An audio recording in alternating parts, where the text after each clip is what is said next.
여러분은 직장에서 나이를 이유로 불이익을 당해본 적이 있으신가요? 혹은 아직 그런 경험이 없더라도 곧 다가올 퇴직이나 재취업을 생각하며 막연한 불안감을 느껴본 적 있으신가요? 최근 국제인권단체인 휴먼라이츠 워치가 발표한 보고서는 바로 이런 불안이 단순한 기우가 아님을 보여주고 있습니다. 보고서 제목은 나이 들어서 벌받다인데요. 제목부터 충격적이지요. 내용을 살펴보면 한국의 고령 노동자들이 겪고 있는 차별의 실태가 고스란히 드러납니다. 정년제와 임금삭감제도, 이른바 임금피크제, 그리고 불안정한 재취업이 주된 문제로 지적되었습니다. 이 보고서는 단순히 몇몇 개인의 불만을 모아놓은 것이 아닙니다. 40대부터 70대까지 다양한 업종의 노동자 34명을 직접 인터뷰하며 현실을 생생하게 보여주고 있습니다. 오늘 영상에서는 이 내용을 토대로 고령층 고용차별의 현실과 우리에게 주는 메시지를 함께 생각해 보겠습니다. 챕터 1. HRW 보고서가 말하는 핵심. 휴먼라이츠 워치는 한국의 고령 노동 정책이 국제인권 기준에 맞지 않는다고 지적했습니다. 보고서는 인터뷰에 참여한 노동자들의 목소리를 통해 구체적인 피해 사례를 전합니다. 정년이 되면 능력과 상관없이 퇴직을 강제당하고 정년 이전에도 임금삭감 제도가 적용돼 점점 소득이 줄어듭니다. 그 결과 많은 노동자들이 퇴직 후에는 저임금의 불안정한 일자리로 밀려납니다. 문제는 이것이 개인의 선택이 아니라 구조적으로 강제된다는 점입니다. 누군가는 일을 하고 싶어도 나이 때문에 기회조차 얻지 못합니다.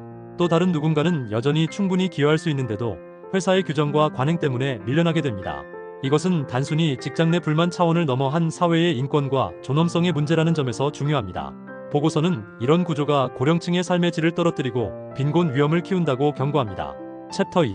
정년제의 그늘. 한국의 법은 정년을 60세로 명확히 규정하고 있습니다.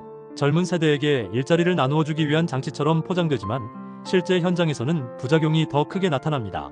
업무 능력이 여전히 뛰어나고 건강 상태도 양호한 사람들이 나이 때문에 강제로 물러나야 합니다. 특히 관리직이나 전문직처럼 경험이 중요한 분야에서는 이 제도가 인적 자원의 낭비로 이어집니다. 정년제를 맞이하는 당사자 입장에서는 충격과 상실감이 큽니다. 갑작스럽게 사회적 소속감을 잃고 경제적 기반이 흔들리면서 심리적인 불안감도 커집니다.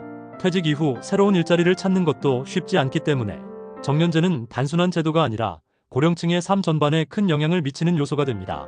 국제적으로도 연령만을 이유로 퇴직을 강제하는 제도는 차별로 간주되는 경우가 많습니다. 하지만 한국은 여전히 이를 제도적으로 유지하고 있다는 점에서 비판을 받고 있습니다. 챕터 3. 임금삭감 제도의 실상. 정년제와 함께 고령층이 크게 겪는 어려움은 바로 피크웨이지 제도입니다.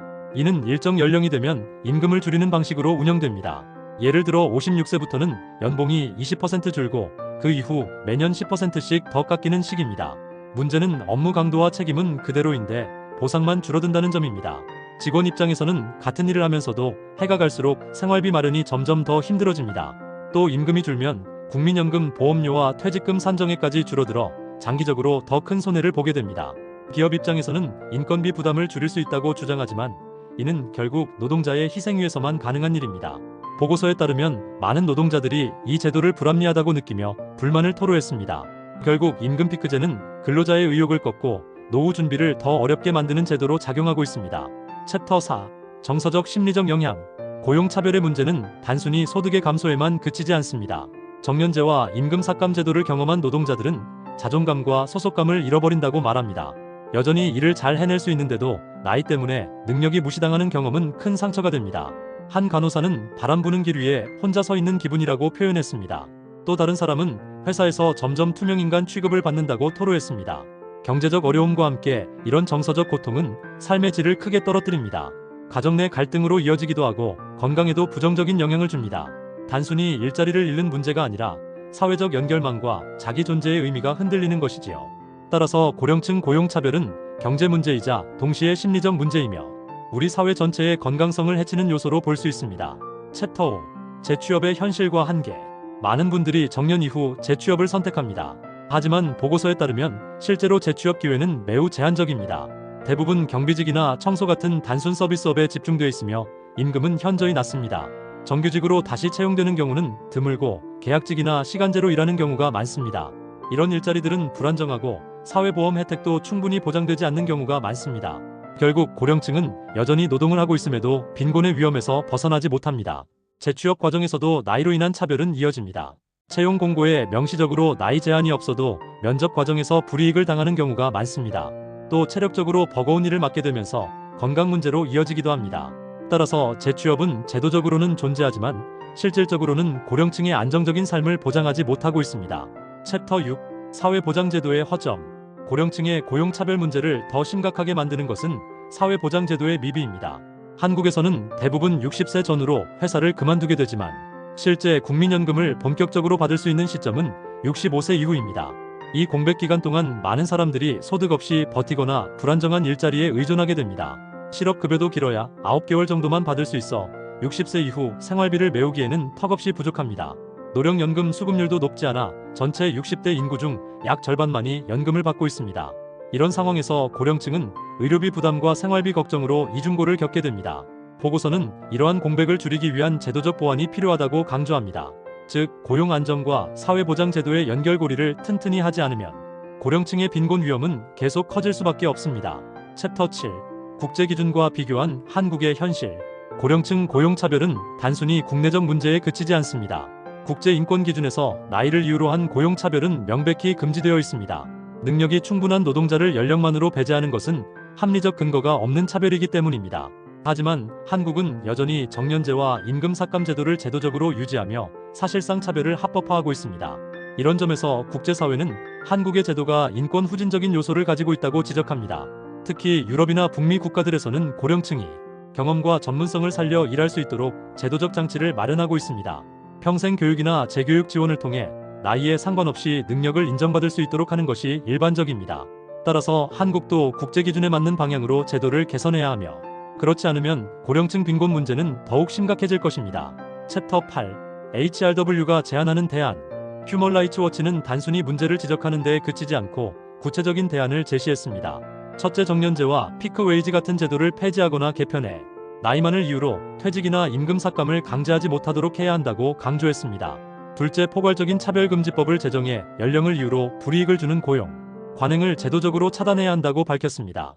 셋째, 고령층이 새로운 기술과 지식을 익힐 수 있도록 평생 학습과 재교육을 지원하는 정책이 필요하다고 했습니다.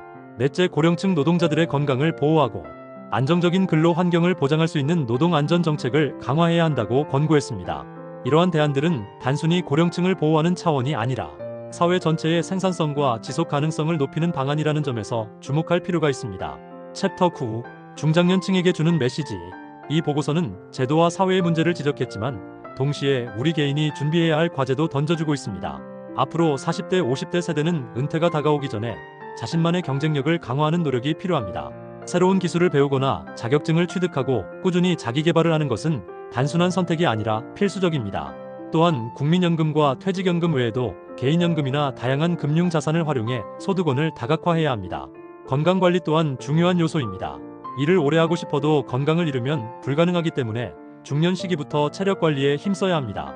즉, 사회가 변하기를 기다리기만 할 것이 아니라 개인 차원에서 능동적으로 준비하는 태도가 필요합니다. 챕터 10. 요약과 행동 요청. 오늘은 휴먼 라이츠 워치 보고서를 통해 한국 고령층이 겪는 차별의 현실을 살펴봤습니다. 정년제와 임금 삭감 제도 재취업의 한계, 사회보장제도의 미비 그리고 국제기준과의 괴리까지 다양한 문제점이 드러났습니다. 결국 나이가 많다는 이유만으로 불이익을 당하는 현실은 우리 모두가 언젠가 직면할 수 있는 문제입니다. 따라서 사회제도의 개선과 더불어 개인의 철저한 준비가 동시에 필요합니다. 여러분은 은퇴 이후를 위해 어떤 준비를 하고 계신가요? 댓글로 의견을 나눠주시면 함께 지혜를 모을 수 있을 것 같습니다. 이 영상을 보신 분들이 작은 깨달음을 얻고 자신의 노후를 더 든든히 준비하셨으면 합니다. 오늘 영상이 도움이 되셨다면 구독과 좋아요 부탁드립니다. 앞으로도 은퇴와 노후 준비에 꼭 필요한 정보를 쉽게 전해드리겠습니다. 함께 더 건강하고 든든한 미래를 준비해 가길 바랍니다. 시청해주셔서 감사합니다.